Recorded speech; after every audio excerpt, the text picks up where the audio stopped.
Karibu sana katika hadithi yetu ya leo kuhusu kanisa la shule. Hapa watoto wanajifunza mambo muhimu ya maisha: upendo, heshima, ukarimu na jinsi ya kutatua migogoro kwa amani. Siku moja, asubuhi ya jua kali, watoto wa shule waliingia kanisani.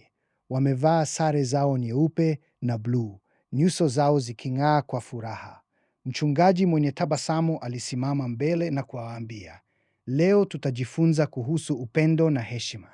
Watoto waliungana mikono, wakaunda duara kubwa. Walicheka, waliangaliana kwa kindani na kuimba wimbo wa upendo. Mchungaji alisema, upendo ni nguvu. Unapompenda mwenzako unamheshimu.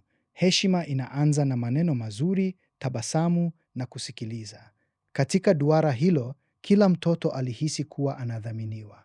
Hakuna aliyebaguliwa. Upendo ulijaa chumbani na heshima ilionekana katika kila hatua yao. Lakini maisha hayako daima laini. Siku nyingine migogoro ilizuka.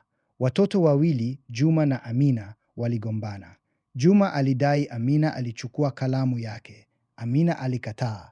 Sauti zilipanda. Hasira ilianza. Mchungaji aliwakaribia kwa utulivu. Hakupaza sauti. Alisema, simameni, tupumzishe. Ukarimu si ukali. Ukarimu ni kujidhibiti, kusikiliza na kutafuta ukweli. Aliwauliza kila mmoja aeleze kwa heshima. Juma alisema aliona Amina na kalamu. Amina alieleza ilikuwa yake mwenyewe. Waliangalia pamoja. Ilikuwa kalamu ya Amina. Juma aliomba msamaha. Amina alimsamehe. Mchungaji aliwakumbusha, migogoro itakuja, lakini jinsi tunavyotatua ndio inayojenga au kuvunja. Upendo, heshima na ukarimu huleta amani, na amani huleta maendeleo. Watoto wote waliimba tena. Nyuso zao zilirudi kwenye tabasamu. Kanisa la shule liliendelea kuwa mahali pa kujifunza sio tu masomo, bali maisha yenyewe. Kumbuka, upendo unashinda chuki, heshima inajenga urafiki, ukarimu unalinda amani, na amani inafungua milango ya maendeleo. Asante kwa kusikiliza hadithi hii.